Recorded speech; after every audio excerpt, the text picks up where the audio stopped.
नमस्कार। कार्यक्रम सीधा कुरा जनतासँग हेर्नको निमित्त न्यूज 24 टेलिभिजन हेरेर बसिरहनु भएका सम्पूर्ण दर्शक महानुभावहरूलाई स्वागत छ। म वीरेन्द्र जैरो।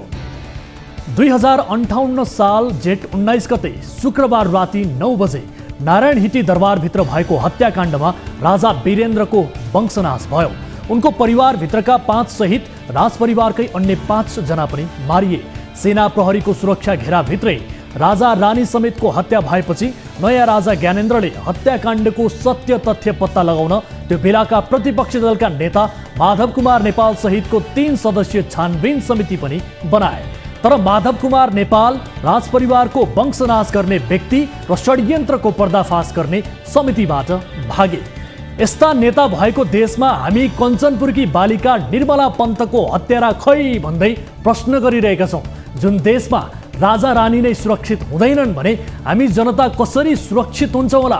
दरबार हत्याकाण्डबारे छानबिन गर्न गठित उच्च स्तरीय छानबिन समितिले तयार पारेको प्रतिवेदनमा युवराज दिपेन्द्रले यो सबै गरेको भन्ने निष्कर्ष छ। तर जनताले अहिले पनि त्यो प्रतिवेदनमाथि शङ्का गर्छन्।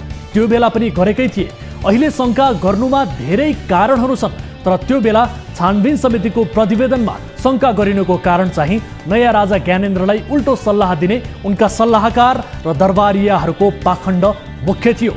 शुक्रबार त्यो पार्टीमा जीवित भएकाहरू सबैले युवराज दिपेन्द्रले नै गोली चलाएको देखेको बयान दिएका थिए। युवराज दिपेन्द्रले त्यो रात एक मेसिन गन, एक राइफल, एउटा पिस्तोल सहित सैनिक कम्ब्याटमा पार्टी हलमा प्रवेश गरेर मुख्य गरी आफ्नो परिवारका सदस्यहरूलाई ताकी ताकी गोली हाने। भित्र पार्टी चलिरहेको थियो। एडिसीहरू बाहिर थिए। गोलीको आवाज सुनिसकेपछि पनि एडिसीहरू भित्र प्रवेश गरेर तत्कालै दिपेन्द्रलाई नियन्त्रणमा लिएनन्।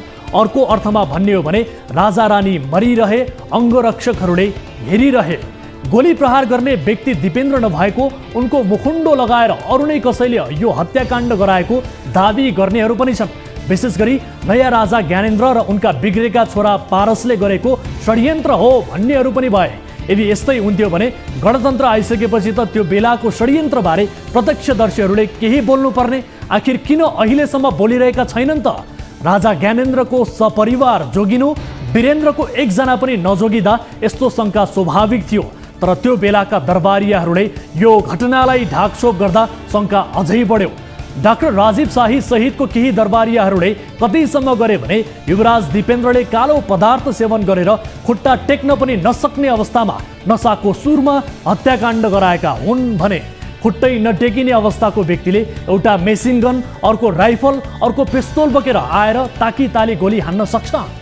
त्यो बेला युवराज दिपेन्द्र पुरै होसमा रहेको र रक्सी समेत सेवन नगरेको दाबी उनको परीक्षण गर्ने डाक्टर उपेन्द्र देवकोटाले बताएका थिए।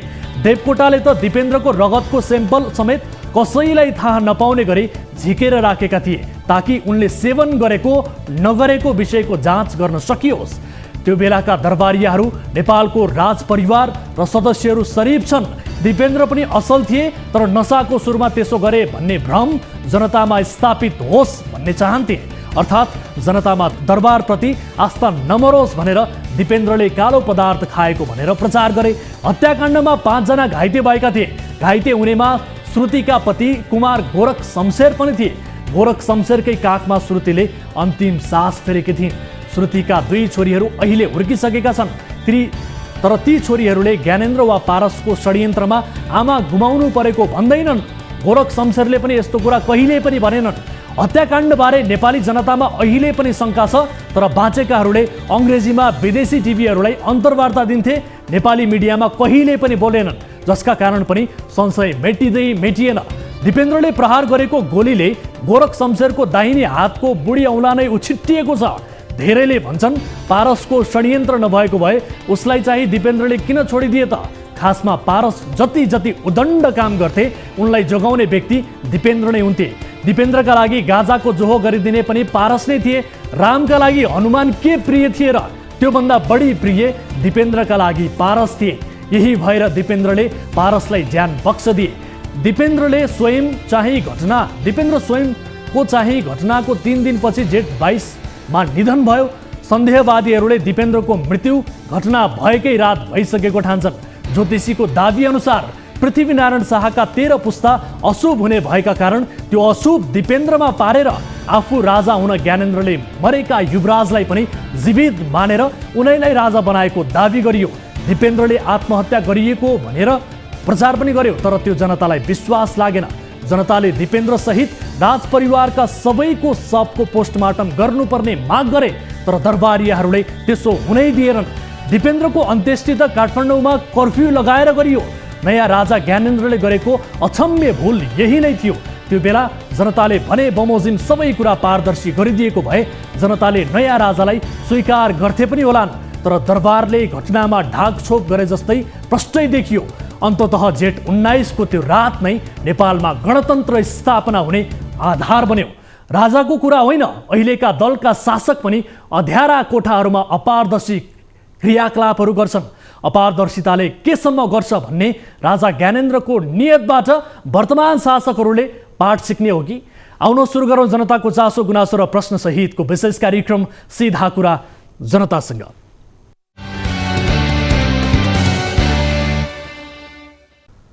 स्वागत छ दर्शक महानुभावहरू, कार्यक्रम सीधा कुरा जनतासँगको नयाँ श्रृङ्खलामा उपस्थित भइसकेका छौँ। विविध विषयसहित आज पनि कार्यक्रममा उपस्थित छौँ। न्युज 24 टेलिभिजनको प्रत्यक्ष रूपमा हामी स्टुडियोबाट यहाँहरू समक्ष प्रस्तुत भइरहेका छौँ। विशेष गरी आजको कार्यक्रममा बाँके स्थित नेपालगञ्जमा पूर्व राजा वीरेन्द्र शाहको शालिग राख्ने क्रममा भएको झडपको प्रसङ्ग सहितको रिपोर्ट हामी प्रस्तुत गर्नेछौँ। दिनभर नेपालगञ्जको नम्बोजी चोक तनावपूर्ण बनेको छ। यो घटनाबारे थप जानकारी दिने प्रयास आजको कार्यक्रममा गर्नेछौँ। र यस्तै विश्व सम्पदा सूचीमा सूचीकृत पशुपतिनाथ मन्दिर क्षेत्र यति बेला फोहोरमा कसरी डुब्दैछ त्यो आज हामी देखाउँदैछौँ। हिन्दूहरूको आस्थाको केन्द्र मानिने पशुपति क्षेत्र गजेडी र दुर्व्यसनीहरूको क्रीडास्थल बनिरहेको छ, अखडा बनिरहेको छ। यो विशेष रिपोर्ट आजको कार्यक्रममा प्रस्तुत गर्नेछौँ र पशुपति क्षेत्र विकास कोषसँग यसको जवाबदेहिता लिनेछौँ। र यस्तै अभिनेता पल शाह प्रकरणका विषयमा पनि हामी फलोअप गर्ने सोच बनाइरहेका छौँ। विशेष गरी उच्च अदालतले पनि पल शाहलाई थुनामा राख्ने आदेशलाई सदर गरिदिएको छ। यो विषय आजको कार्यक्रममा समावेश गर्नेछौँ। यस्तै निजगढ विमानस्थल बारेको फलोअप रिपोर्ट पनि हामीसँग समावेश छ र डडेलधुरा अस्पतालको लापरवाहीले एक बालिकाको मृत्यु भएको रिपोर्ट पनि हामीसँग समावेश छ।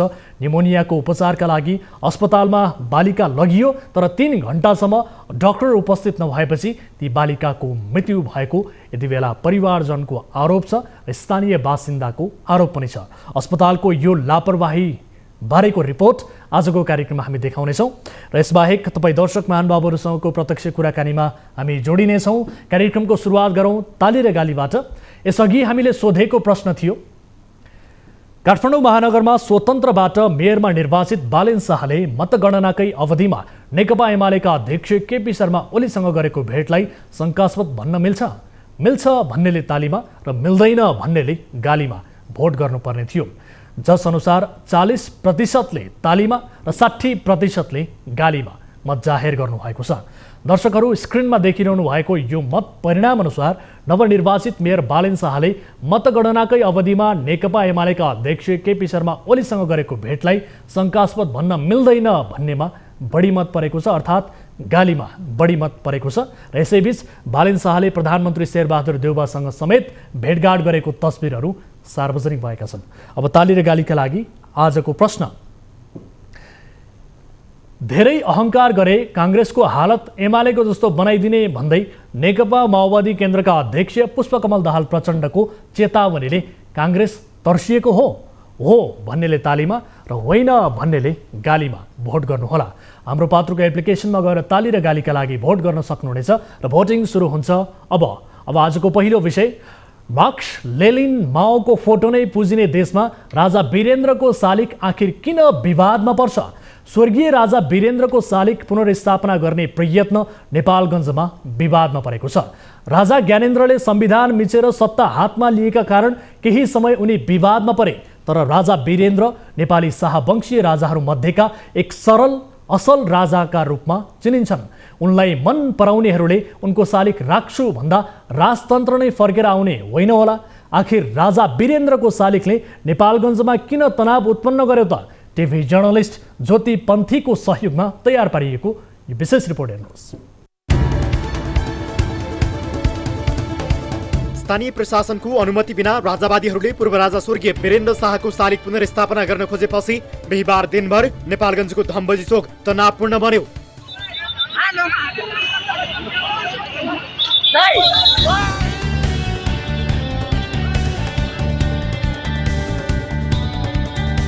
स्वर्गीय राजा वीरेन्द्रको सम्झनामा आज जेठ 19 गते जुन यहाँका राष्ट्रवादी युवाहरूले स्वर्गीय राजा वीरेन्द्रको मूर्ति राख्ने एउटा पहलकदमी गर्नुभयो, राख्नुभयो र 1 घण्टापछि यहाँको सरकारले यसलाई हटाउने काम गरेको छ, दमन गरेको छ, धेरै मान्छेहरूलाई घाइते बनाएको छ र साथसाथै हवाई फायरिङ सहित गरेर नेपालगञ्ज सहरलाई आतंकित तुल्याएको छ।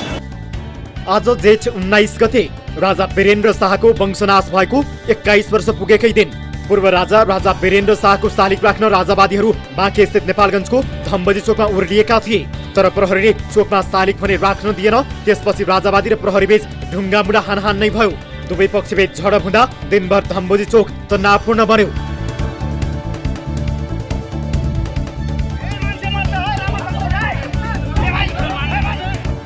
सबै कुरा सहकार्य गर्दै आएका थियौँ र जसरी यो स्थानीय निर्वाचन पछाडि एउटा राजनीतिक गर्ने नाममा जुन किसिमको यहाँ आज बिहानदेखि देखियो त्योप्रति हामी सचेत छौँ र यसप्रति गम्भीर छौँ र अगाडिका दिनहरूमा हामीले सुरक्षासँग कुरा गरेर अब एउटा चुनौतीको रूपमा आइसकेको हुनाले हामी यसलाई पहलतिर अगाडि बढ्छौँ। शालिग राख्न नदिएको छोकमा राजावादीहरूको समूहले प्रहरीमाथि ढुङ्गामुढा गरेपछि स्थिति तनावपूर्ण भएको थियो। प्रहरीले रोकिरहँदा उनीहरूले ढुङ्गामुढा गर्न थालेका थिए। स्थिति नियन्त्रणमा लिन प्रहरीले करिब 4 राउन्ड हवाई फायर चलायो। झडपमा 1 दर्जनभन्दा बढी प्रहरी घाइते भएका छन्। उनीहरूको हात र खुट्टामा चोट लागेको प्रहरीले जनाएको छ।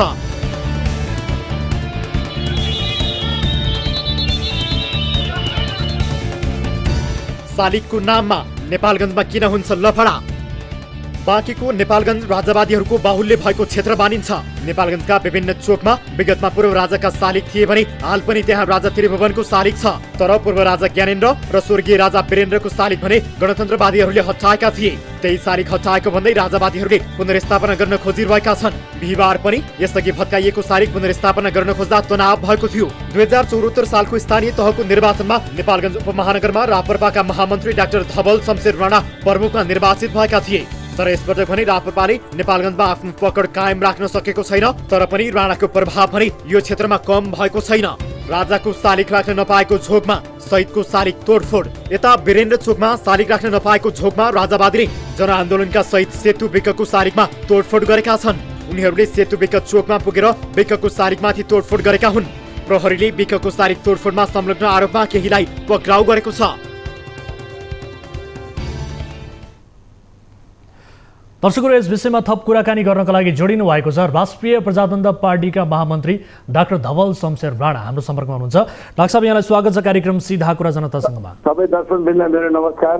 हजुर, अब नेपालगञ्जमा आज स्वर्गीय राजा वीरेन्द्रको शालिग राख्ने प्रयासका बीच जुन किसिमको एउटा तनाव उत्पन्न भयो नि, यो तनावको कारण के रहेछ? यस्तो किन भयो? विशेष गरी शालिग राख्ने विषयमा प्रहरीले रोक्नुपर्ने कारण चाहिँ के रहेछ? बुझ्नु भएको छ यहाँले? केही पनि कारण छैन। आज वीरेन्द्र राजाको जन्म जयन्तीको अवसरमा राजावादी राष्ट्रवादीहरूले शालिग राखे।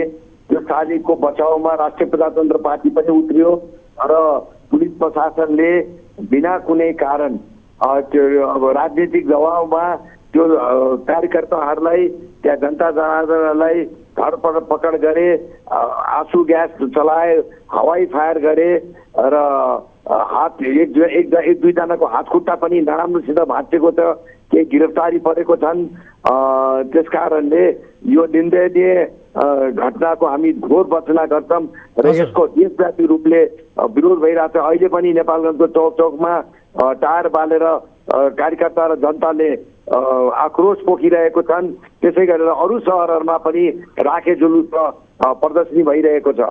हजुर, अब तपाईँले सुरुमै भन्नुभयो जन्म जयन्ती भनेर, मैले यसलाई सच्याएको छु। विशेष गरी आज दुःखद दिन हो, यसलाई चाहिँ सच्याएको छु तपाईँको तर्फबाट। ठिक छ, म अर्को प्रश्नमा जान्छु। विशेष हजुर, मेरो भुल भयो। आज उहाँको श्रद्धाञ्जली दिने दिन थियो, दिन हो र त्यो दिनको अवसर पारेर यो मूर्ति राख्ने यो शालिग राख्ने काम ठिक छ, भएको थियो। तपाईँहरूले स्मृति दिवसको अवसर पारेर यो मूर्ति राख्ने काम गर्नुभयो, तर शालिग राख्ने पनि कुनै विधि प्रक्रिया हुन्छ होला नि? प्रक्रिया पुरा नगरी आफू खुसी त सार्वजनिक चोकमा शालिग राख्न पाइन्न होला नि? के छ, तपाईँ त अब बुझ्नु भएको मान्छे, यसअघि त्यहाँको मेयर समेत भइसक्नु भएको मान्छे, के हुन्छ प्रक्रिया? हामीले त्रिभुवन राजाको पनि शालिग त्रिभुवन चोकमा राखे 5 महिना पहिले, र हामीले नि बचायौँ, र पुलिस प्रशासनले त्यो बेला हामीलाई असहयोग पनि गरेन। अहिले पनि र वीरेन्द्र राजाको शालिग तोड्दाखेरि पनि कसैले हामीलाई सोधेको थियो र नगरपालिकासित अनुमति लिएको थियो र सरकारसित अनुमति लिएको थियो, र त्यसै गरी हामीले पनि त्यो वीरेन्द्र राजाको शालिग राख्ने ठाउँ हो वीरेन्द्र चोक हो। त्यो वीरेन्द्र चोकमा वीरेन्द्र राजाको शालिग राख्ने कुरालाई कसैसित सोध्नु पर्ने, अनुमति लिन पर्ने हामीले त्यस्तो हामीलाई लाग्दैन। हजुर, अब हेर्नुहोस् त, विशेष गरी देशभर वीरेन्द्र चोक छन्, महेन्द्र चोक छन्, धेरै ठाउँमा छन् नि, न त राजाको शालिग भेटिन्छ त्यहाँ, न त कुनै मूर्ति भेटिन्छ। हाम्रो देशमा विदेशी मार्क्स माओको फोटोको पूजा हुन्छ। अब राजावादीहरूको प्रभाव रहेको क्षेत्रमा समेत तपाईँहरूले राजा वीरेन्द्रको समेत शालिग राख्न सक्नु भएन, किन होला? अब किन होला? यो सरकारको नालायकपन, यो सरकारको दैनिक यो गुन्डागर्दी र केही पार्टीहरूको पनि दबावको कारणले हो।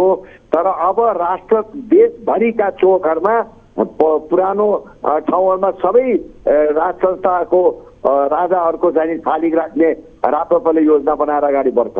हजुर, अब हेर्नुहोस् त, तपाईँ मेयर भएकै बेला पनि तपाईँले त राख्न सक्नुहुन्थ्यो होला नि? त्यति बेला त्रिभुवनको चाहिँ राख्न दियो, वीरेन्द्रको चाहिँ राख्न सक्नु भएन तपाईँ आफैले पनि, के कारणले बिग्रियो? हजुर, शालिग राप्रपाले राखेको होइन, राजावादी व्यक्तिहरूले बनाएर आफै राखेपछि हामीले त्यसको संरक्षण र समर्थन गरे हो, त्यसको बचाउ गरे हो। यो आजको शालिग पनि राप्रपाले बनाएर राखे होइन, राष्ट्रवादी राजावादी युवाहरूले बनाएर शालिग राखेपछि उहाँहरूले हामीलाई गुहार गरेपछि हामीले त्यो शालिगको संरक्षण र प्रोटेक्सनको लागि आएको थियौँ। अब राजाहरूको शालिग राख्न समर्थन गरेपछि त तपाईँहरूलाई एमाले काङ्ग्रेसले त तारो बोलाउन नि त, होइन? उहाँहरूको प्रतिक्रिया के छ त? राजाको शालिग राख्ने त हाम्रो लागि त महान काम हो। हजुर, हामीलाई तारा बनाओस् या जे बनाओस्, हामीलाई त्यसको केही डर पनि छैन, र हामी यो गणतन्त्रको पक्षपात पनि होइनौँ।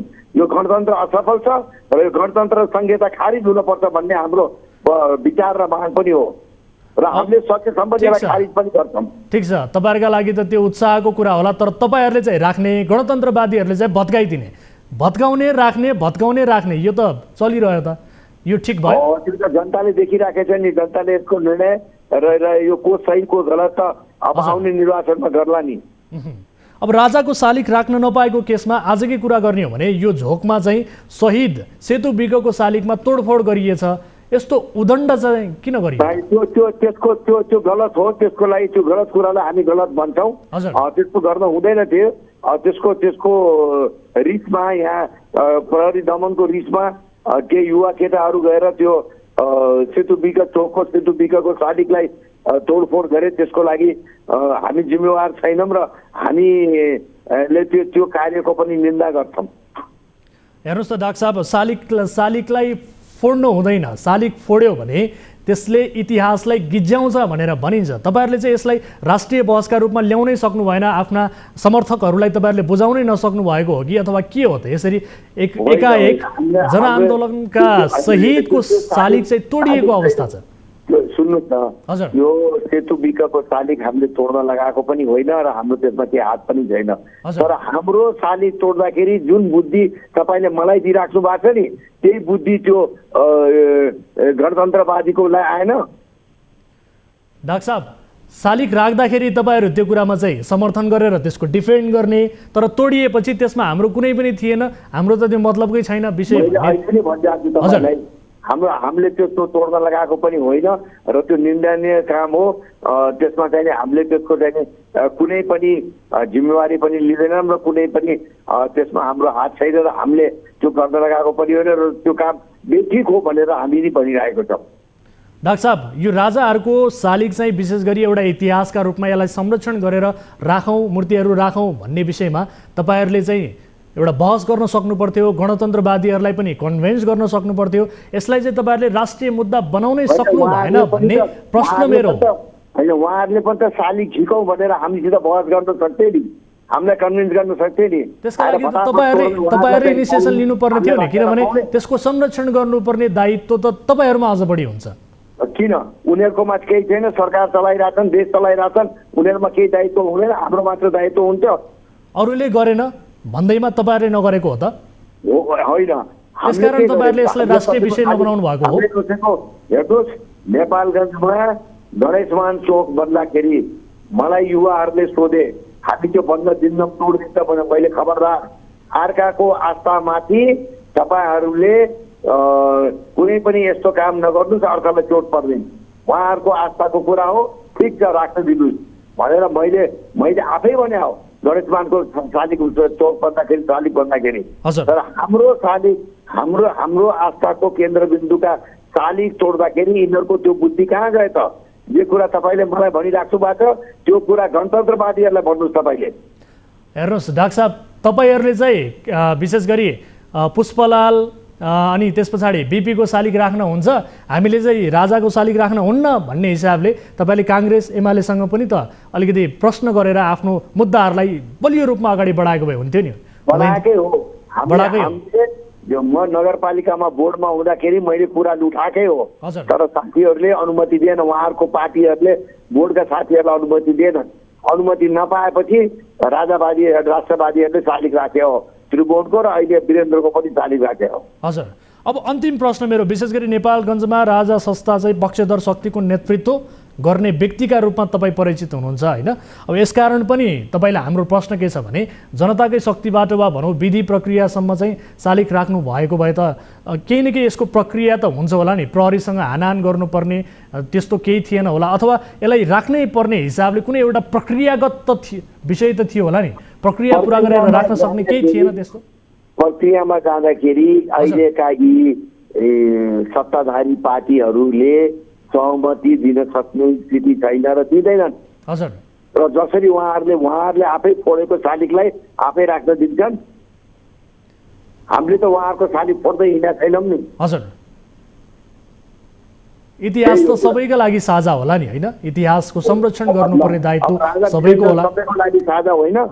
यत्रो लोकप्रिय राजाको शालिग चाहिँ वीरेन्द्र चोकमा राख्दाखेरि के को कत्रो ठुलो आपत्ति अहिले सत्ताधारी पार्टी र पुलिस र प्रशासनलाई। अब के गर्नुहुन्छ त तपाईँहरू? पटक पटक नेपालगञ्जमा शालिग राख्ने विषयमा विवाद हुन्छ। व्यापी रूपले आन्दोलन चर्काउन लागेका राष्ट्रिय प्रजातन्त्र पार्टीले, त्यही आन्दोलनको राजपातमा यो गणतन्त्र र यो संहितालाई खारिज गरेर हटाउँछ भने। अनि शालिग तोडिएको विषयमा चाहिँ तपाईँहरूको के हुन्छ त? तपाईँहरूको धारणा के छ? तपाईँहरूको एक्सन के हुन्छ? अहिले तपाईँको मेरो कुरा हुँदैछ। हजुर, यो मुलुकको विभिन्न शहरमा राखे जुलुस र आन्दोलन भइरहेको छ। हजुर, अनि अब यस विषयमा तपाईँको पार्टीका अध्यक्षको धारणा चाहिँ के छ यो पनि सुनाउन त? के भन्नुभयो उहाँले? मेरो धारणा अध्यक्षको पनि त्यही धारणा हो। ए हस्, धन्यवाद, यहाँलाई धन्यवाद दिन चाहन्छु। दर्शक महानुभावहरू, हामीले कुराकानी गऱ्यौँ विशेष गरी डाक्टर धवल शमशेर राणा हुनुहुन्छ जो यसअघि नेपालगञ्ज उपमहानगरपालिकाको मेयर समेत हुनुहुन्थ्यो, पूर्व मेयर, र अहिले राष्ट्रिय प्रजातन्त्र पार्टीको महामन्त्री हुनुहुन्छ। यस विषयमा आजको घटनाक्रमका विषयमा हामीले समग्रमा कुराकानी गऱ्यौँ। विशेष गरी आज स्वर्गीय राजा वीरेन्द्रको स्मृति दिवसका अवसरमा त्यहाँ मूर्ति राख्ने विषय, शालिग राख्ने विषय विवादमा पर्यो र दिनभर नेपालगञ्जको धम्बोजी चोक विवादमा पर्यो। यति बेला तनावपूर्ण स्थिति बन्यो र त्यहाँ प्रहरी र केही राजावादीहरू बीच ढुङ्गा मुढा हानाहानको स्थिति समेत सृजना भयो। दर्शक महानुभावहरू, नेपालगञ्जमा पटक पटक यो किसिमको विवाद हुँदै आएको छ, किनभने नेपालगञ्ज आफैमा राजावादीहरूको बाहुल्यता भएको क्षेत्र पनि मानिन्छ। यसकारण पनि त्यहाँ राप्रपाको पकड भएको मानिन्छ, तर यसपटक स्थानीय तहको निर्वाचनमा खासै उपलब्धि भने हासिल गर्न सकेको छैन। खैर, यो विषयलाई यहीँ थाती राखौँ। अब अर्को विषयतर्फ यहाँहरूको ध्यानाकर्षण गराउन चाहन्छु।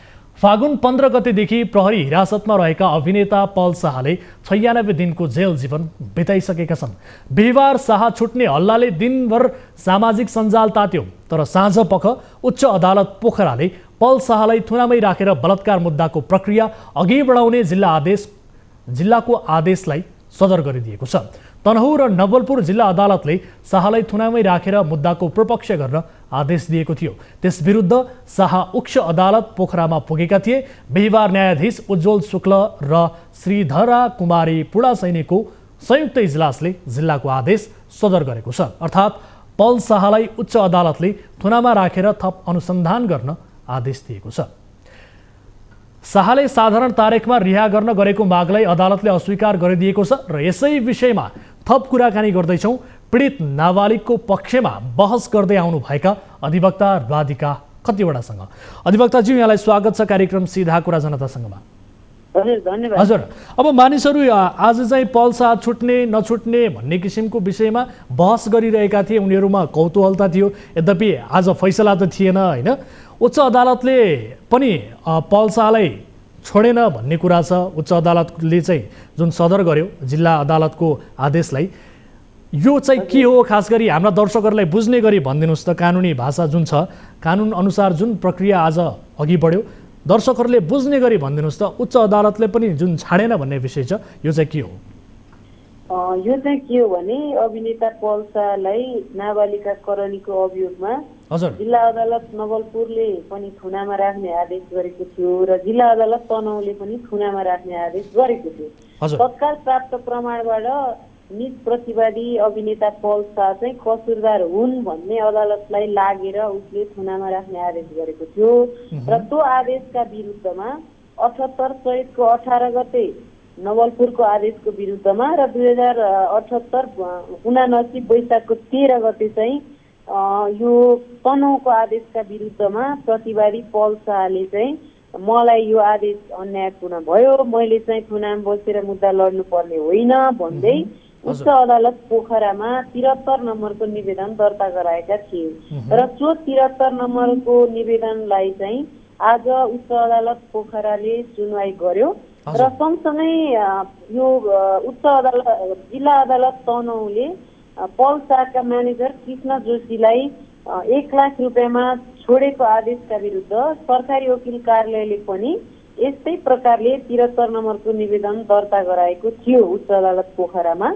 र यो दुईटै निवेदनलाई र यो दुईटा पल्साका निवेदन र सरकारी वकिलको एउटा निवेदन गरी तीनटा 73 नम्बर निवेदनलाई सँगै राखेर आज मुद्दाको सुनवाई भएको थियो र यो मुद्दाको सुनवाईमा तीनटै आदेशहरू जिल्ला अदालत तनहुँ, जिल्ला अदालत नवलपुरको दुईटा र जिल्ला अदालत तनहुँको म्यानेजर कृष्ण जोशीको तीनटै आदेशलाई चाहिँ जिल्लाको आदेशलाई सदर गरेर अहिले तत्काल प्राप्त प्रमाणबाट प्रतिवादी कसुरदार नै देखिएकाले गर्दा उनलाई चाहिँ निज प्रतिवादीलाई नछोड्नु र निज प्रतिवादीलाई थुनामै राखेर मुद्दाको कारवाही गर्नु भन्ने आदेश भएको हो। अब विशेष गरी बालिकाले बकपत्रका क्रममा चाहिँ बयान फेरेको विषयलाई पनि आजको यो भनौँ न एक हिसाबले यो विषयलाई जोडिएको थियो होइन, बुझ्नमा चाहिँ कहाँनिर गल्ती भयो त? होइन, यो यस्तो हो, नाबालिकाले र जाहेरवालाले बयान फेर्नु या बकपत्रमा फरक कुरा गर्नु मात्रै मुद्दाको प्रमाण होइन। मुद्दा सुरुवातदेखि एउटा मुद्दाभित्र चाहिँ सिलसिलेवार रूपमा जाहेरी चाहिँ यो प्रतिवादीका विरुद्धको जाहेरी पुलिसले नाबालिकाको घरमा या पीडितको घरमा गएर लिएको होइन। नाबालिका उनका अभिभावक प्रहरी चौकीमा आएर सरकारी वकिलसँग समन्वय गरेर जाहेरी दिएका हुन्।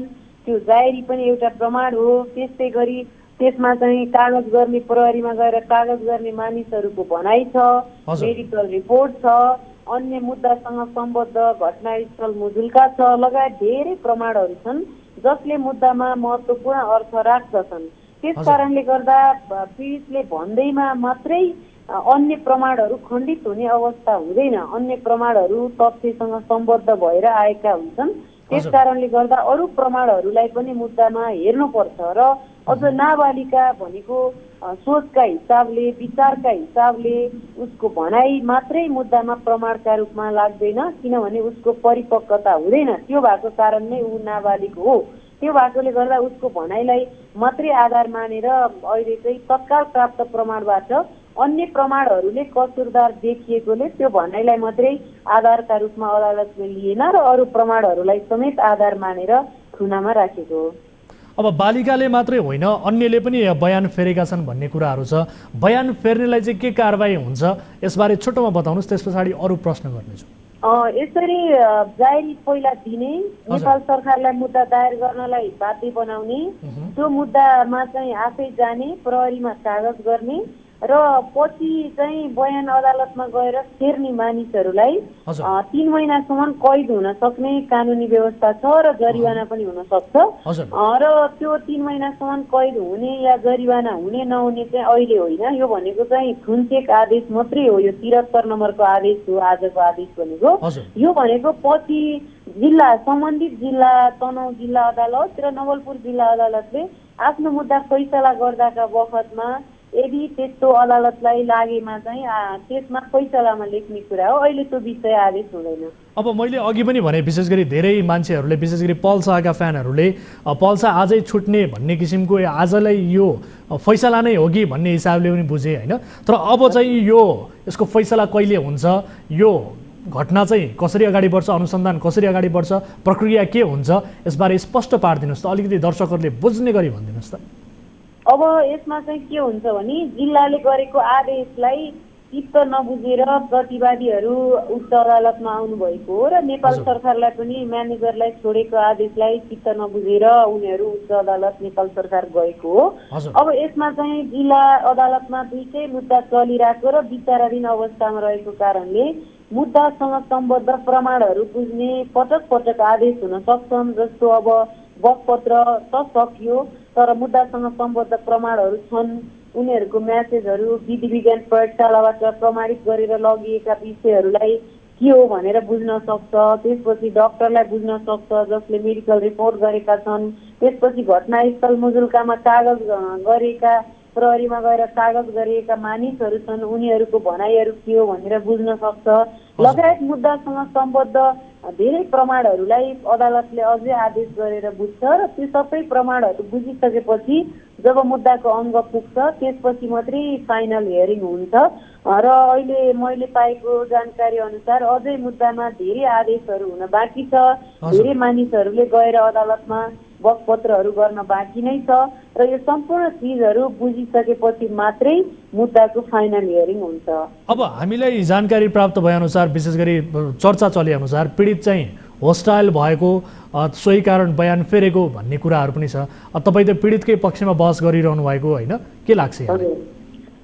यस्तो अब यो पीडित होस्टाइल हुनु चाहिँ त्यो पीडितको मात्रै दोष हो जस्तो लाग्दैन, किनभने पीडित अब नाबालिका हुन्, उनी 18 वर्ष मुनिको बालिका छन्। समाजमा विभिन्न खालका दबाव प्रभाव र उनको चाहिँ विभिन्न खालका सामाजिक कमजोरीका अवस्थाहरूलाई फाइदा लिएर प्रलोभनमा पारेर बकपत्रहरू फेरिन सक्छन्। यो मुद्दामा मात्रै होइन, योभन्दा अगाडिका धेरै मुद्दाहरूमा अब रेप भनेकै थ्योरेटिकली कस्तो हुन्छ भने अलि ठुलो समाजको धनी अलिकति प्रभावमा उच्च प्रभाव र उच्च ओहदामा रहेका मानिसले कमजोर आर्थिक अवस्थाका हिसाबले तल्लो अवस्थामा रहेका नाबालिका एकल महिला यस्ता मानिसहरूमाथि रेप हुन्छ। रेप नै यसरी हुन्छ सोसाइटीमा र त्यो कमजोर अवस्थाका मानिसहरूलाई विभिन्न अवस्थाहरू प्रलोभनमा पारेर अदालतमा लगेर होस्टाइल गराइन्छ। तर होस्टाइल हुँदैमा या होस्टाइल गराउँदैमा समग्र मुद्दामा अरू प्रमाणहरू मुद्दा चाहिँ यथेष्ट प्रमाणहरू छन् भने त्यो मात्रै प्रमाण हुँदैन। त्यो एउटा भनाइ हो, एउटा सन्दर्भ हो, एउटा प्रमाण हो त्यो। तर एउटा प्रमाणले मात्रै फौजदारी मुद्दाहरू ठहर हुँदैन। मुद्दाको उठान कसरी भयो, त्यो मुद्दा उठान हुँदाका अवस्थादेखि मुद्दा दर्ता हुँदासँग सम्बद्ध रहेका तमाम प्रमाणहरू हुन्छन्, जुन प्रमाणहरूलाई कोर्टले प्रारम्भिक अवस्थादेखि विश्लेषण गरिरहेको हुन्छ र त्यो पछि अदालतले भेरिफाई गर्छ। भेरिफाई गर्दाखेरि बकपत्र भेरिफाईमा मात्रै विरोधाभास रह्यो, तर अरू प्रमाणहरूमा एकरूपता आयो भने त्यो मुद्दा चाहिँ बकपत्रमा आएको विरोधाभासले मात्रै मुद्दामा सफाई हुने अवस्था रहँदैन। ठिक छ। अब अन्तिममा जस्तो पीडित पक्षले नै अब बयान फेरिसकेको अवस्थामा पल शाहले न्याय पाउने सफाई पाउने सम्भावना चाहिँ कति छ, छोटोमा बताइदिनुहोस्। अब यो चाहिँ अदालतमा विचाराधीन मुद्दा भएको कारणले गर्दाखेरि उनलाई सफाई हुन्छ या उनलाई ठहर हुन्छ मैले भन्न सक्दिनँ र मैले भन्न मिल्ने विषय पनि होइन। विगतका दृष्टान्तहरूलाई हेर्ने हो भने, विगतका केसहरूलाई हेर्ने हो भने मैले यो मुद्दालाई हेरेको र अन्य मुद्दाहरूको पनि विश्लेषण गर्दा र हाम्रो सम्मानित सर्वोच्च अदालतले प्रतिपादन गरेका तमाम नजिरहरूलाई हेर्दा, अहिलेसम्मको नजिरहरू विश्लेषण गर्दा विशेष गरी नाबालिकाको हकमा भएका करणीहरूका घटनामा अन्य प्रमाणहरूले यथेष्ट प्रमाणित गर्ने अवस्था देखिन्छ भने नाबालिका या पीडितले गरेको बगपत्रले मात्रै मुद्दामा सफाई पाउने अवस्था चाहिँ देखिँदैन। ए हस्, यो जानकारीका लागि धन्यवाद। कुराकानीमा जोडिनु भयो, यहाँलाई धन्यवाद दिन चाहन्छु। हस्, यहाँलाई पनि धन्यवाद। हस्, दर्शक महानुभावहरू, हामीले कुराकानी गऱ्यौँ विशेष गरी पीडित नाबालिगको पक्षमा बहस गर्दै आउनुभएका अधिवक्ता राधिका खतिवडासँग। अभिनेता पल शाह नाबालिग बलात्कारको मुद्दामा पूर्वपक्षका लागि तनहुँ कारागारमा थुनामा छन्। आजै उनी छुट्न सक्ने चर्चा पनि थियो, तर उच्च अदालतले पनि पल शाहलाई छोडेन। अर्थात् उच्च अदालतले उनलाई थुनामा पठाउने जिल्ला अदालत तनहुँ र नवलपुरको आदेश सदर गरिदिएको छ। विशेष गरी यो घटनाको सुरुवातदेखि नै कार्यक्रममा समावेश गर्दै आएका छौँ, फलोअप गर्दै आएका छौँ। आगामी दिनमा पनि यो विषयलाई फलोअप गर्नेछौँ भन्दै अहिलेलाई यही थाती राख्छौँ। पालो भएको छ ब्रेकको। ब्रेक पछाडि फेरि पनि उपस्थित हुनेछौँ। विशेष रिपोर्टहरू कार्यक्रममा बाँकी नै छन्। यहाँहरू हेरिरहनु भएको छ कार्यक्रम सिधा कुरा जनतासँग। अहिलेलाई ब्रेक।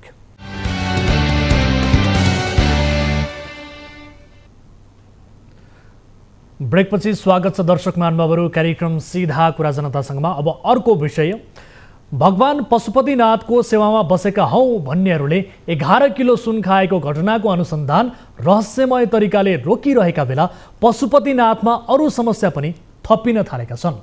विश्वभरका हिन्दूहरूको आस्थाको केन्द्र पशुपति क्षेत्र सरसफाइका लागि सयौं कर्मचारी छन्, तर पशुपतिनाथ फोहोरको डङ्गुरले पुरिँदैछ।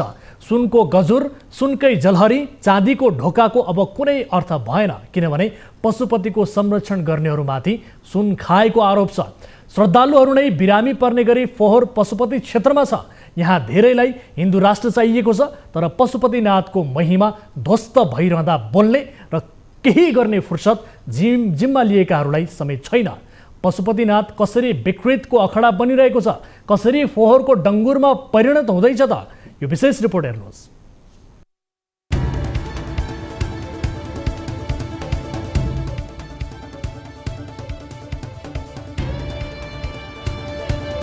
झट्ट हेर्दा यो फोहोर फ्याल्न तोकिएकै डम्पिङ साइट हो जस्तो लाग्छ, तर यसको वास्तविकता फरक छ। यो त विश्व सम्पदा सूचीमा सूचीकृत तथा हिन्दू धर्मावलम्बीको आस्थाको केन्द्र पशुपतिनाथ मन्दिर क्षेत्रमा थुप्रिएको फोहोरको दृश्य हो। फोहोरको यो डङ्गुर कुनै डम्पिङ साइट भन्दा कम देखिन्न।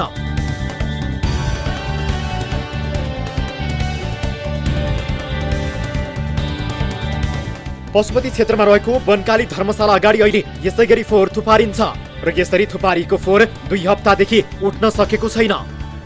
यहाँ फोहोर फाल्न त मन छैन होइन, अब हामीले फाल्ने ठाउँ छैन, बाध्यताले फाल्नु पर्यो नि त्यहाँ त होइन।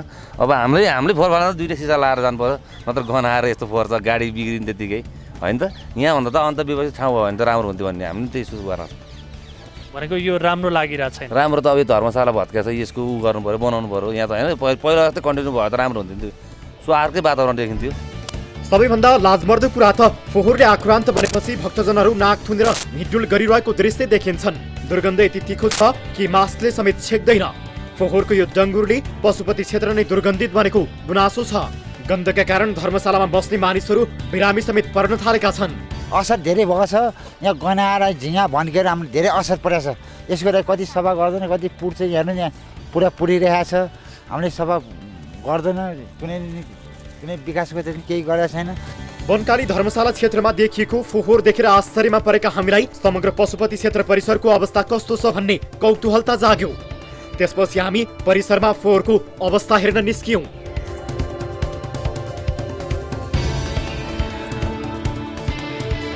पशुपति क्षेत्रमा कागज, प्लास्टिकका बोतल, बट्टा जताततै फालिएका छन्। यही कारण मन्दिर परिसरमा दिन प्रतिदिन फोहोर थुप्रिरहेको छ। यसरी छरिएका फोहोर देख्दा यो कुनै फोहोर फाल्नकै लागि खाली छोडिएको ठाउँ जस्तै लाग्छ।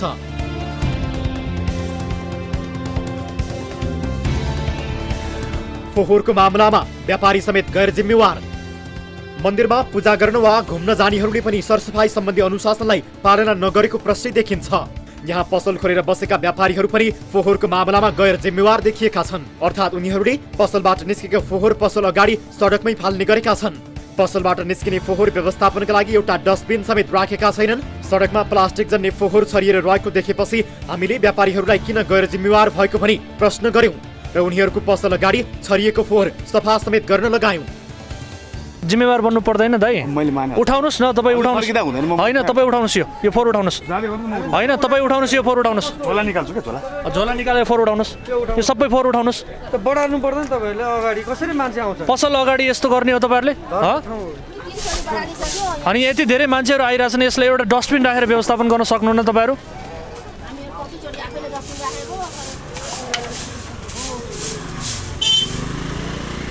मन्दिरमा प्रवेश गर्ने मुख्य बाटोमै फोहोर देखेपछि भक्तजनहरूमा कस्तो प्रभाव पर्ला? अझ पशुपतिनाथमा त विदेशी दर्शनार्थीको समेत भिड हुने गर्छ।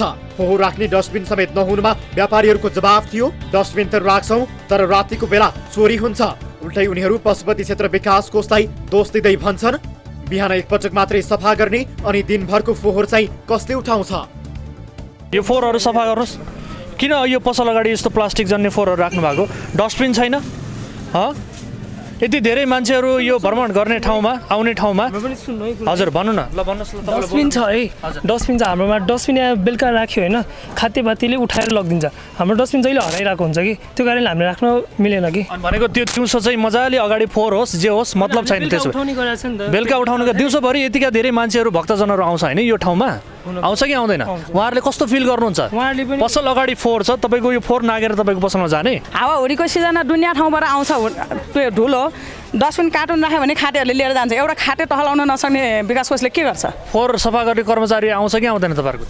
आउँछ नि, दिनमा एकचोटि आउँछ। दिनभरिको धुलो एकचोटि कति बेला आउँछ? बिहान आउँछ। बिहान हामी 7:30 बजे पसल खोल्न आउने बेला उनीहरू बढाएर गइसकेको हुन्छ। धेरै ढिला आयो भने 9 बजे भित्रमा आउँछ। यता शौचालय प्रयोगविहीन भएपछि शौचालय बाहिर नै फोहोर गर्न थालिएको छ। बन्द रहेका शौचालय अहिले लागु पदार्थ सेवन गर्नेहरूको अखडा बनेको छ। शौचालय भित्र देखिएका यी सिरिन्जहरू हेर्नुहोस्।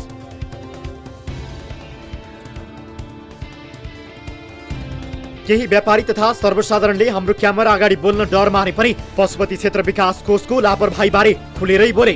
यो सुन्नुहोस्। सरसफाई कर्मचारी 400 जना कर्मचारीलाई फोकटियामा खुवाइरहेछ, फोकटमा पालिरहेछ। किन पालेको थिएन? हामी यहाँ स्थानीय मान्छेलाई काम देऊ न, हामी गर्छौँ यहाँको सफाई। सेक्युरिटी गार्ड चाहिँ रातिमा छैन कि? हेर्नु न, चाहिने बेलामा रातिमा छैन कि? लुट छ हेर्नु। यहाँ माथि जाँड खाएर माग्नेले जाँड खाएर न जोगी हो न के हो, जोगीको भेष बनाएर जाँड खाएर मान्छेलाई कतिलाई दुःख दिइरहेछ। सेक्युरिटी गार्ड उहाँ खालि गाडी कुदाएर हिँडिरहेछ, उ त्यो गाडी। अहिले बेलुका हाम्रो यो खोलाको साझा आरती हुन्छ नि, त्यो आरतीमा आउनु यहाँ टिपटप केटीहरू आउँछ। अहिले भर्खर लुटेर हिँडिन्छ।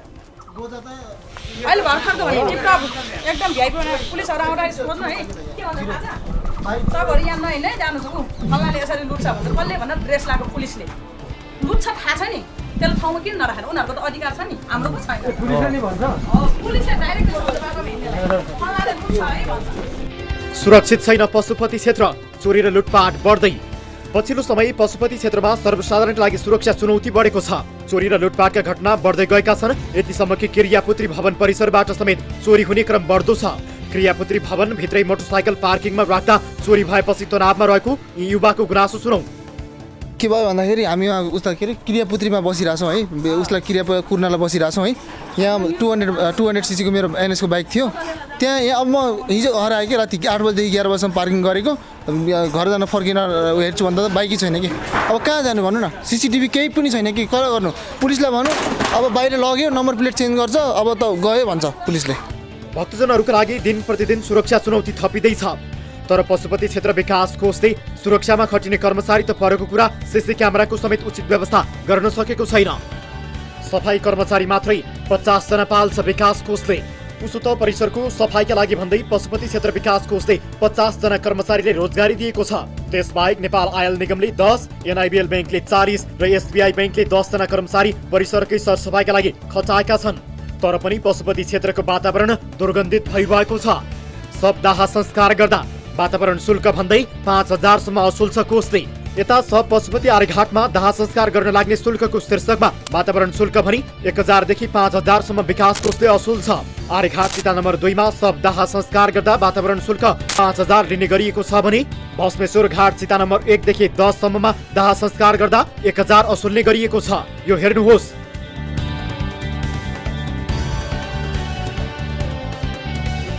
तर सब जलाउँदा निस्किने फोहोरहरूको समेत उचित व्यवस्थापन हुन सकेको छैन।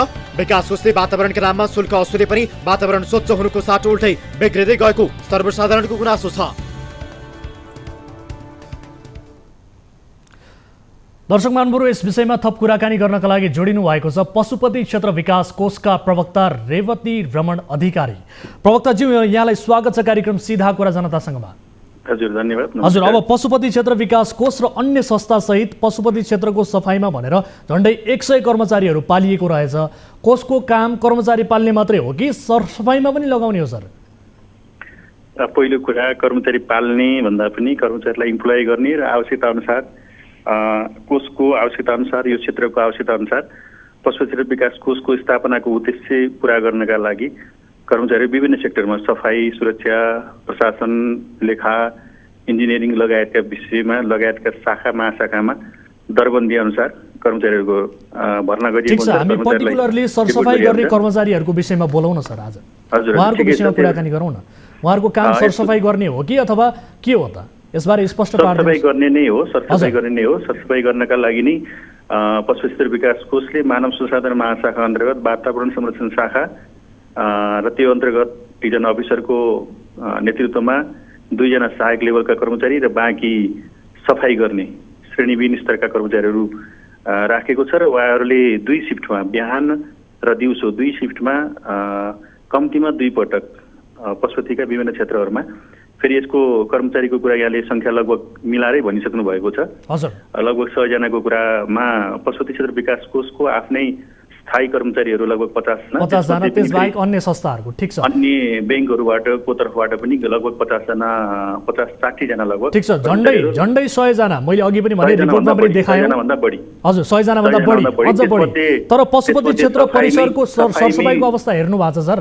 तपाईलाई गुनासो आउँदैन? सफाइमै खटिएका कर्मचारीहरू करिब 70-80 जना हुनुहुन्छ। किनभने पशुपति क्षेत्र विकास कोषको धेरै जिम्मेवारी अन्तर्गत हामी जुत्ता चप्पल कक्षको सञ्चालन गर्नुपर्ने, बगैँचाको व्यवस्थापन गर्नुपर्ने, सुरक्षामा पनि अहिले हाम्रो सुरक्षाको छुट्टै जनशक्ति नभएको हुनाले सफाई, बगैँचा लगायतका ठाउँबाट हामीले खटाइएका छौँ। अस्थायी रूपमा अहिले त्यो व्यवस्थापन गरिरहेका छौँ। त्यसैले यहाँले भनेको सङ्ख्या लगभग 70 भन्दा प्लसको सङ्ख्या पनि सानो त होइन।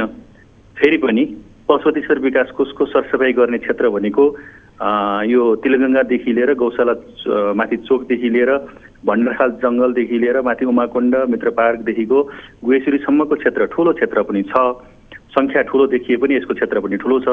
फेरि यो सरसफाइको विषय चाहिँ यो बढारेर अनि फोहोर हटाएर कहीँ लगेर मात्रै व्यवस्थापन हुने विषय भन्दा पनि यो चिन्तनको विषय पनि रहेछ क्या। चिन्तनबाटै हामीले यो सरसफाइ अरूले गरिदिन्छ, मैले चाहिँ फालिदिने हो भन्ने खालको एउटा कन्सेप्ट यहाँले जुन रिपोर्टिङमा मैले पनि हेरेँ होइन, र यो यहाँको रिपोर्टिङमा धेरै कुराहरू सही नै छ।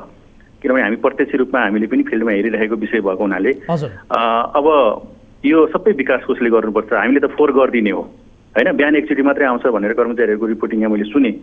बिहानको शिफ्ट बिहान आउँछ, त्यसपछि दिउँसोको शिफ्ट फेरि एकपल्ट आउँछ। त्यस कारणले अब 2 पटक बढारेर मात्रै 2 पल्ट सफाई गरेर मात्रै पुग्ने विषय होइन, चिन्तनको विषय। त्यहाँबाट निष्कासन भएका फोहोरहरू पसल कवलबाट अथवा कुनै पनि कार्यक्रम फङ्सन गरेर, कुनै पूजा अथवा कुनै कार्यक्रम गरेर त्यहाँबाट निस्केका फोहोरहरूलाई अलिकति व्यवस्थापन गर्दैदेखि अथवा डस्टबिनको कुरा आयो। डस्टबिन हामी पशुपति क्षेत्र विकास कोषको तर्फबाट धेरै पटक हामीले व्यवस्थापन गर्न खोज्यौँ, दियौँ, तर ती रहेनन् होइन। त्यो 1 दिनदेखि 2 दिन पनि रहन सकेनन्। त्यसकारणले त्यो रहने वातावरण किन बनेर भने पशुपति क्षेत्रमा सुरक्षाको दृष्टिकोणले पनि त्यहाँ चुनौती रहेछ सर। सुरक्षित तरिकाले राख्न सक्नु भएन, सीसी क्यामेराहरू छैन। सफाई सँगै जोडिने सुरक्षाको मुख्य चुनौती हो। सुरक्षाकर्मी पशुपति क्षेत्र विकास कोष आफ्नै सुरक्षाकर्मीसँग न त दण्डित गर्ने कुनै अधिकार छ, न तिनीहरूलाई चार्ज गर्ने, फाइन लगाउने अथवा कुनै त्यसको जरिमाना लगाउने कुनै अधिकार छ। पशुपति क्षेत्र विकास कोष त्यस्तो खालको संस्था होइन। यो एक किसिमको आध्यात्मिक धार्मिक संस्था क्षेत्रमा व्यवस्थापकीय हिसाबले हेर्ने संस्था भनिहालेँ मैले। त्यस्तो यहाँ पिक पकेटिङ हुन्छ, चोरी डकैती हुन्छ अथवा कुनै त्यस्तो मान्छेको मोटरसाइकल हराउँदो रहेछ। तपाईँले भर्खरै रिपोर्टमा सुन्नुभयो होला, किरियापुत्री भवनभित्र राखेको मोटरसाइकल हरायो सर।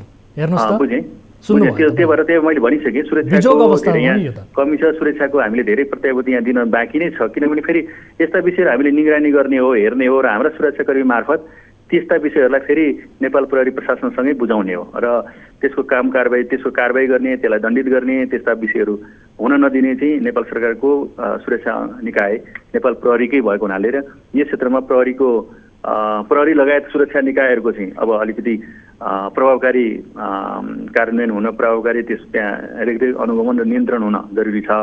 पशु क्षेत्र विकास कोषको आफ्नै सुरक्षाकर्मीलाई पनि त्यो खालको अधिकार केही न केही मात्रामा भयो भने विकास कोषसँग कर्मचारी छ, जनशक्ति छ, शक्ति पनि छ, एक हिसाबले कोष पनि छ, तर त्यसको डेलिभर राम्रोसँग भएन, पुरै कमजोर देखिनु भयो भनेर स्पष्ट हामी भन्न सक्छौँ सर यहाँलाई? होइन, म यहाँको कुरालाई पुरै इन्कार गर्दिनँ, किनभने कमी कमजोरी हुन्छन्, प्रयत्न हामीले गरिरहेका छौँ। मैले अहिले भनिसकेँ, यो मेरो कुनै जस्टिफिकेसन अथवा यहाँको विषयसँग असहमति र क्लियरिफिकेसन होइन, किनभने कर्मचारीहरू सङ्ख्या हेर्दा धेरै छ, तर लगभग धेरै कर्मचारीहरू रिटायरमेन्टको अवस्थामा हुनुहुन्छ, किनभने वर्षौँदेखि यहाँ यो क्षेत्रमा सरसफाइ गरेर आफ्नो जिन्दगीलाई बिताइसकेको र अब लगभग अवकाशको अवस्थामा भएका धेरै कर्मचारीहरू हुनुहुन्छ र उहाँहरूलाई हामीले त्यही किसिमले काममा धेरै जोताउन पनि सक्ने अवस्था छैन। कतिपय बिरामी हुनुहुन्छ, कति एकदम वृद्ध अवस्थामा भोलि पर्सि रिटायर हुने कतिजना कर्मचारी हुनुहुन्छ।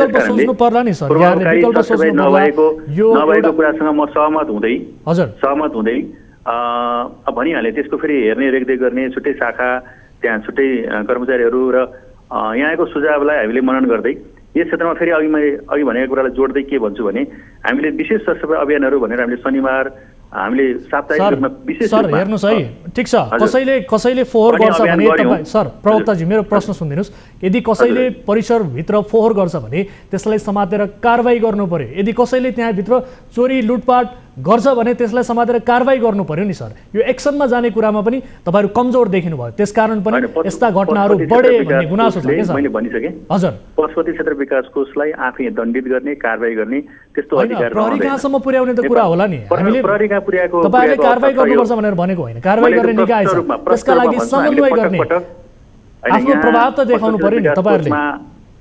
यहाँले डकुमेन्ट अथवा यहाँले त्यो रेकर्ड हेर्न चाहनुभयो भने हामीले यहाँ चोरी भएका, यहाँ त्यस्ता अवांछित गतिविधि भएका व्यक्तिहरूलाई समातेर कारबाहीका लागि हामीले प्रहरी कार्यालयमा चिठी सहित लिखित रूपमै पठाएको अवस्था छ। तर पनि फेरि विभिन्न कारणले अब उनीहरू फेरि छुटेर आएको, यही क्षेत्रमा रहेको, अथवा ती मान्छेहरूलाई यो क्षेत्रबाट अन्त गए पनि फेरि अर्को त्यस्तै खालको व्यक्तिहरू, फेरि त्यस्तै गतिविधि गर्ने व्यक्तिहरू फेरि पनि आइपुगेको र तिनीहरूलाई फेरि नियन्त्रण गरेको अवस्था चाहिँ छ। हजुर प्रवक्ताजी, के पनि गुनासो छ भने तपाईँहरू सब जलाएको समेत पैसा असुल हुन्छ, विशेष गरी वातावरण शुल्कका नाममा चाहिँ 1000देखि 5000सम्म तपाईँहरूले त्यो शीर्षक मार्फत लिनुहुँदो रहेछ, तर जिम्मेवार तहमा बस्ने, जवाबदेही नहुने शैली अब तपाईँहरूमा समेत छ भन्ने किसिमको गुनासो यति बेला बढेको छ। तपाईँ के भन्नुहुन्छ, यी गुनासो गर्नेहरूलाई तपाईँहरू कसरी चाहिँ यो गुनासो गलत हो भनेर भन्नुहुन्छ? ल भन्नुहोस्। होइन, गुनासो त रहन्छ नै, सबै कामहरू अब भने जस्तै सबै नहुन सक्छ होइन। जनगुनासोलाई हामीले सम्बोधन गर्दै ती चिजहरूलाई हामीले फिडब्याकको रूपमा सकारात्मक रूपमा लिँदै हामी सचिने कुरा हो, हामी सुधार गर्दै लाने कुरा हो। जहाँसम्म यहाँले जुन शव दर्ता गर्ने हाम्रो शुल्क हो, वातावरणीय शुल्क भनेर हामीले शव दर्ताको लागि हामीले 1000देखि 5000सम्म लिन्छौँ। 5000सम्म भनेको एउटा चिताको मात्रै हो, जुन 2 नम्बर चिता भनिन्छ आर्यघाटपट्टिको, अरू चिताको 1000 हो। र त्यो शुल्क भनेको हामीले पशु क्षेत्र विकासले लिने शुल्क होइन, त्यो शुल्क चाहिँ त्यहाँ शव जलाउन संलग्न हुने कामदारहरू, दाह संस्कारमा संलग्न हुने कामदारहरू, अब दाउरा बोक्नेहरूदेखि त्यसको लागि हो र त्यो खर्च पनि एकदम न्यून हो। पशु क्षेत्र विकास कोषको तर्फबाट त्यसमा हामीले थपेर उहाँहरूलाई हामीले उपचार खर्च, अनि उहाँहरूलाई चाहिँ दसैँ खर्च, अनि उहाँहरूलाई अवकाश पाउँदाखेरि अवकाश कोषको निर्माण गर्छौँ र त्यो शुल्क पशु क्षेत्र विकास कोषले असुल गरेको होइन। यो भ्रम नहोस्, यो क्लियर हुनुपर्छ, जरुरी छ। हजुर, अब के गर्नुहुन्छ त सर? हामीले दृश्यमा पनि देखायौँ त्यहाँको अवस्थाबारे, तपाईँले प्रत्यक्ष रूपमा त्यहाँ सबै क्षेत्रमा अनुगमन गर्न हेर्न नभ्याउनु भएको होला। हामीले टेलिभिजनमा 5 मिनटको रिपोर्टमा चाहिँ जे अवस्था हो त्यो ट्याक्कै देखाइदिएका छौँ, तपाईँ आफैले पनि हेर्नु भएको छ। भोलिदेखि यसमा केही परिवर्तन आउँछ सर? अनि परिवर्तन आउँछ। यसमा के छ भने अहिले समग्र काठमाडौँ उपत्यकाकै फोहोर चाहिँ बाहिर नगएको अवस्था पनि यहाँहरूलाई थाहा नै छ, मलाई थाहा छ, यहाँलाई थाहा भएको विषय थाहा छ। तर त्यसलाई व्यवस्थापन गर्ने विधिहरू छन्, विकल्पहरू छन्। बोरामा हालेर फोहोरहरूलाई राख्न सकिन्छ, त्यो डङ्गुर बनाएर त्यो गन्हाउने गरी दुर्गन्ध गरेर राख्नु पर्ने स्थिति त हुँदैन होला नि सर, त्यसको विकल्प पनि छ। त्यसलाई कसरी व्यवस्थापन गर्ने हामीले सङ्कलन गरेर त्यो ठाउँबाट फेरि उठाएर उता बाहिर पठाउने व्यवस्था हो। अहिले बाहिर नगइरहेको अवस्था भएको हुनाले त्यहाँ अलिकति फोहोरको डङ्गुर देखिएको, यो अब सायद बाहिर जुन ल्यान्डफिल साइडमा फोहोर जान अब त्यो व्यवस्था भइसकेपछि यो स्वतः रूपमा चाहिँ यो समाधान हुँदै जान्छ। होइन। अब हाम्रो छुट्टै कलेक्सन पोइन्ट नभएको हुनाले हामीले यही क्षेत्रमा फेरि बाहिर लग्यो भने फेरि पब्लिकको अब्जेक्सन, अब अरू निकायहरूको अब्जेक्सन हुने भएको हुनाले हामीले आफ्नै क्षेत्रमा सङ्कलन गरेर राखेको र बाहिर पठाउन बाहिर नलगिरहेको अवस्था भएकोले अलिकति यस्तो देखिएको। अब यो त्यो व्यवस्थापन भइसकेपछि धेरै चिज सहज हुँदै जान्छ। हस्, त्यसलाई पनि कसरी व्यवस्थापन गर्ने भन्ने विषयमा तपाईँहरूले सोच्नु होला र त्यहाँ पुग्ने पर्यटकहरू भक्तजनहरूले नाक थुनेर पनि गनाउनु पर्ने स्थिति, त्यो गन्धको दुर्गन्ध नाकभित्र पसेको जुन गुनासो गर्नुहुन्छ नि, त्यो गुनासो चाहिँ कम होस् र हिन्दूहरूको एउटा आस्थाको केन्द्र त्यहाँ पुग्ने भक्तजनहरूले एउटा सौहार्दपूर्ण वातावरणमा आफ्नो श्रद्धा गर्न पाउन्, हामी यही चाहन्छौँ। समय र जानकारीका लागि धन्यवाद सर यहाँलाई। हस्, धेरै धेरै धन्यवाद। विषयवस्तु क्लियरिफाई भयो, विषयवस्तुको स्पष्टता अझै यहाँहरूको फिडब्याक पनि आउँदै रहोस्, म यही अपेक्षा गर्छु। हस्, केही परिवर्तन देखियो सर, हामी फेरि पनि फलोअप गर्नेछौँ यो विषयलाई। दर्शक महानुभावहरू, यस विषयलाई हामी फेरि पनि फलोअप गर्नेछौँ। पशुपति क्षेत्रभित्र देखिएको जुन व्यथिति छ, यो व्यथितिबारे हामीले रिपोर्ट मार्फत छर्लङ्ग रूपमा देखाएका छौँ। फोहोरको डङ्गुरले कसरी भरिँदैछ पशुपति क्षेत्र र त्यहाँ सुरक्षाका दृष्टिकोणले कति धेरै चुनौतीहरू थपिएका छन्। मानिसहरूका सरसामग्रीहरू लुटपाटदेखि मोटरसाइकल समेत चोरी हुने अवस्था भइरहेको छ। तर पशुपति क्षेत्र विकास कोषले आफूले निभाउनु पर्ने भूमिका एकदमै कमजोर देखिएको अवस्था छ र सुरक्षाका दृष्टिकोणले पनि प्रहरीले पनि त्यहाँ आफ्नो भूमिका सही तरिकाले निभाउन सकिरहेको छैन भन्ने किसिमको स्पष्ट रूपमा देखिएको छ। यसबारे फेरि पनि हामी सम्बन्धित निकायको गम्भीर रूपमा ध्यान आकर्षण गराउन चाहन्छौँ। यो विषयलाई थाती राख्छौँ, फेरि पनि फलोअप गर्नेछौँ। केही परिवर्तन देखिन्छ कि देखिँदैन यसबारे पनि दर्शकहरूलाई देखाउनेछौँ भन्दै आजका लागि यिनै विषयहरू प्रस्तुत गर्दा गर्दै कार्यक्रमको निर्धारित समय सकिएको छ। थप न्युजका लागि हाम्रो वेबसाइट www.news24nepal.com हेर्नुहोला। साथै हामीलाई फेसबुक, ट्विटर र युट्युबमा पनि फलो गर्न सक्नुहुनेछ भन्दै आजका लागि कार्यक्रम सिधा कुरा जनतासँगबाट म वीरेन्द्र जैरू बिदा हुन्छु। नमस्कार।